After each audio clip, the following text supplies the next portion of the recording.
The Steelers kick off a home doubleheader on the Elite League's Pride Weekend against the Coventry Blaze. Marco Valleran, Robert Dowd and Brandon Whistle are out. Viti Vainio is back after a couple of months out, and Ivan Bjorkley-Nordstrom has been called up from the Steel Dogs. Kevin Tansey has a smashing new line of merch in the club shop and a new role on the ice. He's playing left wing today.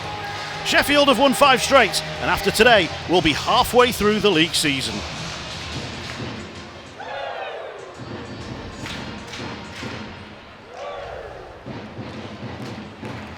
Oh, the Steelers could be breaking in here. They've got an opportunity.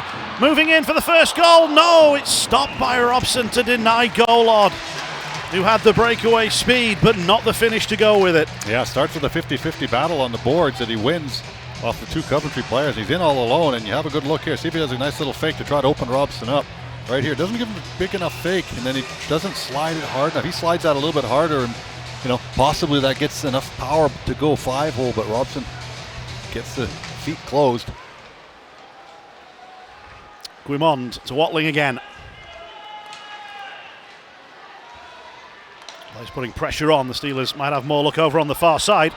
The missed control from Balmas ends that threat temporarily. Fed across and tipped wide. That was so well worked. Robson would bid on that one as well for Watling to take the one-timer again, and he fires it back through the middle of the ice for Daniel Evans. He would have had a wide open net, I think, because Robson had really overcommitted to it, pushing across really strongly. Balmas has to turn back. Pass to Sorcerman, blast from the top of the circle. Waited for the flyby screen there. I think it was Usla that was trying to just slide through, and Sorcerman was just sort of delaying as much as he could to let him clear and try and pick that far side.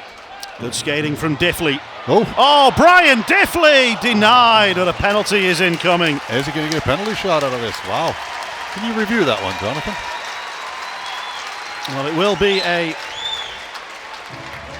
Have a look. It's a hook for sure. Have a look. Does he get in behind and be free and clear? There has to be no other defenseman covering on the play. So I'm going to say that Amorosa is there.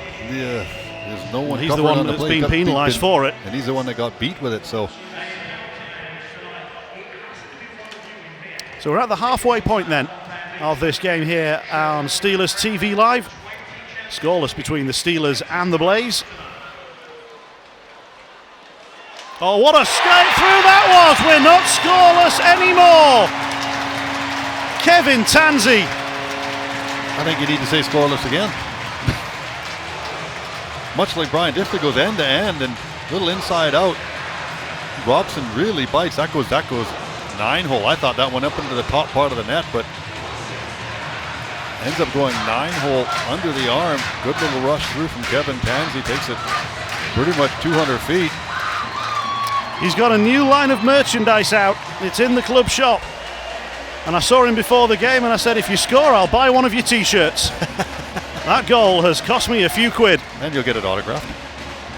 What a goal it was. Gives Steelers a little bit of a spark, doesn't it? The crowd aren't frustrated any longer. But we've been here before, haven't we, Coventry? Blaze fans have maybe only tuned in for their games here on Steelers TV Live. It is a regular feature of our broadcast as Coventry are behind. It won't last. And it usually doesn't.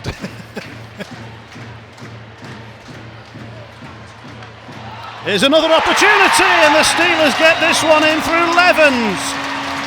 We waited a while, but the floodgates might just be opening. A couple of good shifts right after the fact, but look at the nice little soft touch there by Golod, and then you'll see Daniel Evans just gets enough of it to put it over the ankle area of Robson. That's a pretty good shot.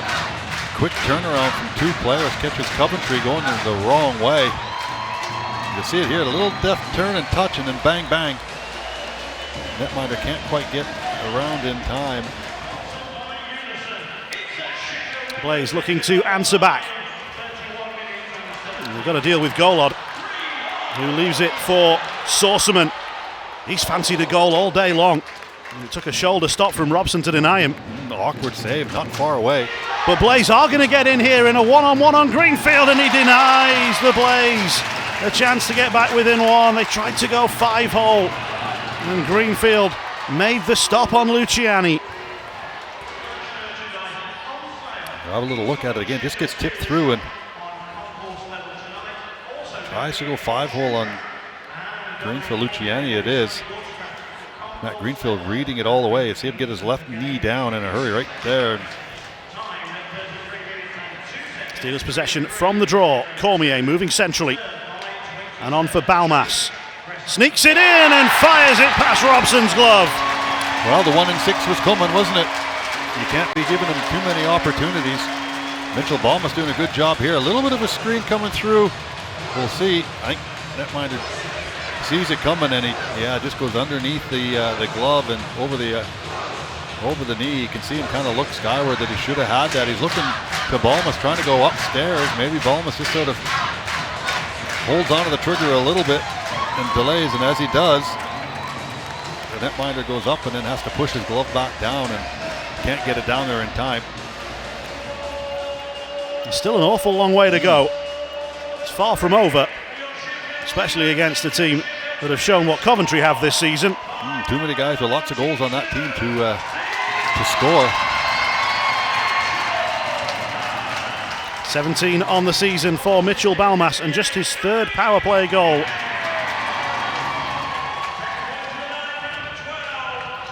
And the Steelers press for more. And the save made. And still there could be opportunities here. And off the inside of the post. Goodness me. Great spell here. It was Balmas who very nearly added another. Balmas from Cormier and Ciampini. 5-on-4 power play goal at 33-10 while Blaze was short-handed for a too many men penalty.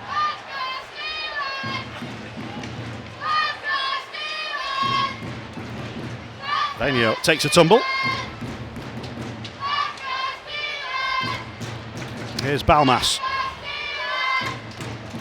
Joining the play is Guimond! He hasn't got a point in his last 9 games. That's a nice way to get yourself back on the score sheet. It sure is. A nice little pass through. And you can see the quick hands goes backhand, forehand around Constable. And then he puts it into a nice little shooting area for a lefty coming down that left side. Real difficult. Useful backing up his defenseman. Pulling him out of the way. Balmas, I think, is with a nice little touch pass there. Watling goes through and Command just goes right around Constable. Grabbed onto by Jurgens. Stridsberg. Oh, that one went all the way over, and I think it landed on the roof of the net. Top of the net off the back bar. That is a strange one. Jurgens again, blocked. Might have hit Hopkins. Steelers will move this across and they'll put it in. He's got another. I think playing left wing suits Kevin Tansey. He's got his second of the night. Yeah, he arrives at the right time. A nice little pass through right here. Daniel Ciampini lays it off. He has the opportunity to take that shot. I think that freezes Robson as much as anything, but Patrick Watling with the original down and along. Kevin Tansey just sort of rolls up that left side with his stick down ready. You can see right in the middle of the ice, Robson has to really respect that shot in the middle of the ice with the defenseman split. And Ciampini does a nice little job to roll it over, and Tansey just has to roll it into the top of the net.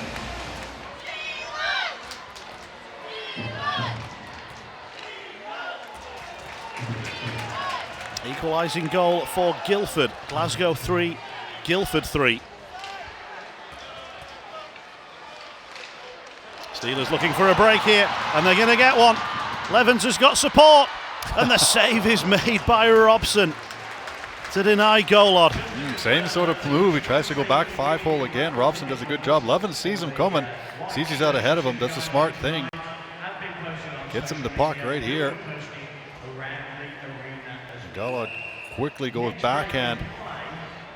Again, this time Robson's really closed up tight. Now no chance of that sneaking through. The second period burst has decided this one decisively in the Steelers' favour.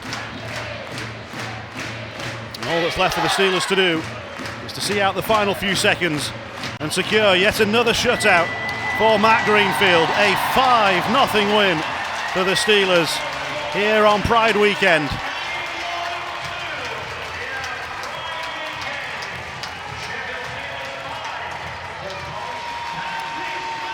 He scored the first, he scored the fifth. Kevin Tansey has slotted in just fine on the left wing. And looks like the rest of his teammates are coming out to join him at centre ice. The Steelers' number 6 has made it 6 wins in a row for the Sheffield Steelers.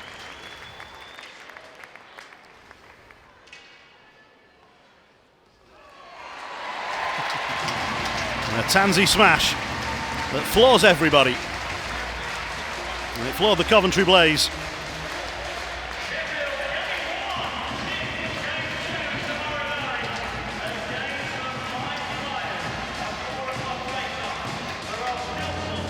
Coach, that went about as well as anyone could have hoped for. Yeah, really, really good. I felt like maybe we were a little sluggish the first 8 to 10 minutes, but I expected it a little bit with the time off we gave them. But I felt like once we got rolling, we were hard to stop, relentless two-way hockey, and good to see Tans, moved him up front today, goes coast to coast and gets us rolling a little bit there, and then we scored a few in a short amount of time there and turned the game on its head. But I liked our finish, and I thought we played really, really well. With Viti coming back into the lineup in defence, how difficult a decision was it to find somebody who could go up front?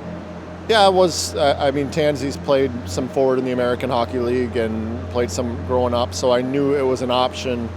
We've talked about it plenty of times. He plays a forward on the power play for most of the last 2 years when he's been with us. So, a bit of a different old school type forward where, he's going to run around and bang and get to the hard areas and create space for his line mates, and then gets rewarded with 2 big ones tonight, which was fun and great to see. And it's that extra competition for places that should drive everybody on, as hopefully more players might become available in the coming weeks.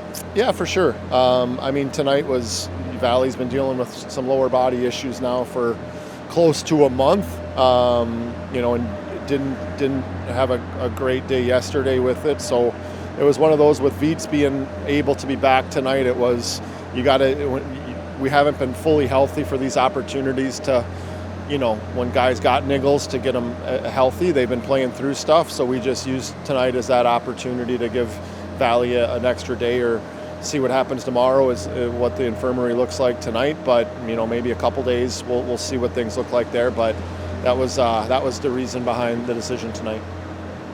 And after a couple of rougher stretches earlier in the season, it's now 6 wins in a row, goals in bunches in the second period. It's starting to feel more like the real Steelers. Yeah, we needed to dig ourselves out of some, average to below average play. And for us, it has always and will always start with our compete level and the defensive side of the game. I think we're leading the league in goals scored. So, even when we were going through a little bit of a rough patch, it wasn't necessarily lack of goal scoring, throughout the year right now. But again, our compete level's up. We're playing more, to our identity, and we're being rewarded with the wins. And I think that's how the game works. Sometimes you've got to earn your luck and your breaks and your momentum, and we've got that rolling right now. And we feel like when we play a certain way, we're a very hard team to handle. And now we're doing that right now and got to keep it rolling. And a netminder who continues to be in hot form. Matt Greenfield deserves probably more headlines than he's get. It's probably going to be the Tansey hour. Yeah, last weekend too, there was, I singled out some guys last weekend from excellent play, but at the end of the day, Greener is a big difference back there. When we're going to be playing at an elite level, we get elite goaltending, and he's been awesome. And tonight was no different. Early in that hockey game, makes a couple great saves off the run of play and keeps that 0-0, allows us to, get into the game, because it did take us a little while tonight. But obviously we spoke about him enough, and we know how important he is to our group. a different challenge for the Steelers tomorrow, potentially against a Five Flyers team that's had, well, since they beat the Steelers a few weeks ago, a real rough time of things. I appreciate you bringing that up, Jonathan. But yeah, we know what that situation looks like. It's a trap game. We can't take that team lightly. We know that if we play like we're capable of for 60 minutes, we feel like we'll get the job done, but we can't think that's going to be an easy hockey game tomorrow. Coach, 5-0 defeat for your team tonight. What are your immediate thoughts?